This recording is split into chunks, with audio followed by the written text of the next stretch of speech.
नमस्कार मित्रों, स्वागत है आपका अपने YouTube चैनल पर। आशा करता हूँ आप सभी स्वस्थ होंगे और शिव भक्ति में लीन होंगे। क्या आप सभी लोग जानते हैं कि दुनिया का पहला शिवलिंग कहाँ प्रकट हुआ था और भगवान शिव के इस पहले शिवलिंग का रहस्य क्या है? आइए जानते हैं इस वीडियो के माध्यम से। वीडियो पसंद आए तो वीडियो को लाइक और चैनल को सब्सक्राइब जरूर करिएगा। आइए जानते हैं। जहां भगवान शिव का लिंग गिरा और शुरू हुई शिवलिंग की पूजा। मित्रों, हिंदू धर्म में लिंग से जुड़ी हुई कई मान्यताएं प्रचलित हैं जो हमें आज भी हैरान कर देती हैं। उन्हीं में से एक पौराणिक कथा में यह बताया गया है कि भगवान शिव का लिंग कटकर पृथ्वी पर गिरा था।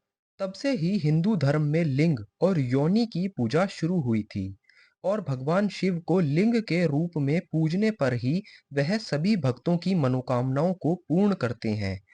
मित्रों, शिव पुराण एवं लिंग पुराण में भगवान शिव के लिंग रूप की पूजा के विषय में कई उल्लेख मिलते हैं। इन पुराणों में यह भी बताया गया है कि एक श्राप के कारण भगवान शिव का लिंग कटकर धरती पर गिर गया था। तब से भगवान शिव को लिंग के रूप में पूजा जाने लगा। शिव का लिंग जहां पर कटकर गिरा था वह स्थान जागेश्वर धाम कहलाता है। पौराणिक कथाओं में कहा गया है कि भगवान शिव जागेश्वर के निकट दंडेश्वर में तपस्या कर रहे थे। इस बीच सप्त ऋषियों की पत्नियां वहां पहुंची और शिव के दिगंबर रूप पर मोहित हो गई। सप्त ऋषि अपनी पत्नियों की खोज में वहां पहुंचे। उन्होंने पहचाने बिना नाराज होकर शिव को लिंग पतन का श्राप दे दिया। इससे ब्रह्मांड में उथल-पुथल मच गई। बाद में देवताओं ने शिव को किसी तरह मनाया और जागेश्वर में उनके लिंग की स्थापना की गई। मान्यता है कि तभी से शिवलिंग की पूजा शुरू हुई।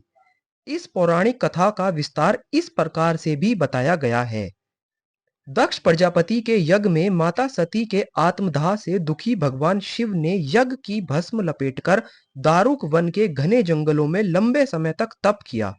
इसलिए यह जगह भगवान शिव की तपस्थली के रूप में जानी जाती है। इन्हीं जंगलों में सप्त ऋषि अपनी पत्नियों संग कुटिया बनाकर तप करते थे।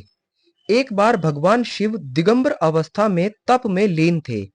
उस दौरान एक दिन इन सप्त ऋषियों की पत्नियां जंगलों में कंदमूल, फल एवं लकड़ी आदि के लिए गई थी, तो उनकी नजर दिगंबर शिव पर पड़ी।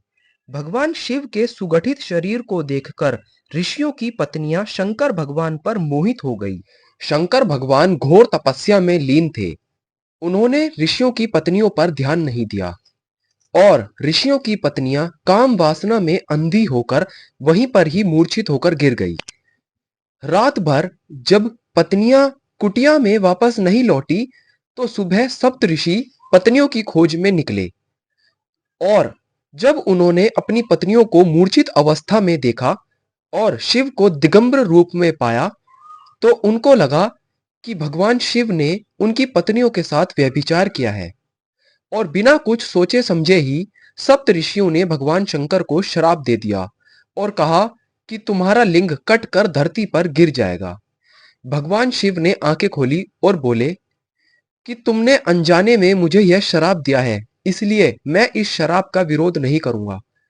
किंतु सप्त ऋषि भी तारों के साथ आकाश में अनंत काल तक लटके रहेंगे और मेरा यह लिंग धरती पर यहीं पर ही स्थापित हो जाएगा। जब शिव का लिंग धरती पर गिरा तो भूचाल आ गया और सप्त ऋषि ब्रह्मा जी के पास गए। ब्रह्मा जी बोले, भगवान शिव के लिंग को शांत करने की शक्ति सिर्फ मां पार्वती में ही है। आप सभी लोग माता पार्वती की आराधना करें।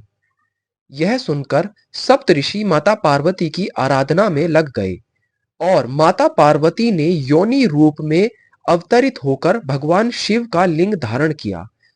तभी से ही शिवलिंग की पूजा शुरू हुई और तभी से ही हम सभी लोग शिवलिंग की आराधना करते आ रहे हैं। मानसरोवर पर निकलने वाले यात्री इस धाम की अर्चना करके आगे बढ़ते हैं। यहाँ करीब 200 से ज्यादा मंदिर हैं। मान्यता है कि यहाँ पर शिव जागृत रूप में विद्यमान है। यह प्रथम मंदिर है जहाँ लिंग के रूप में शिव पूजन की परंपरा सबसे पहले आरंभ हुई। तो यह था भगवान शिव के प्रथम शिवलिंग का रहस्य और यहीं से ही शिवलिंग की पूजा की शुरुआत हुई। आशा करता हूं आपको वीडियो पसंद आई होगी। अगर वीडियो पसंद आई हो तो वीडियो को लाइक और चैनल को सब्सक्राइब जरूर करें। फिर मिलता हूं ऐसे ही किसी नए टॉपिक के साथ। तब तक के लिए हर हर महादेव।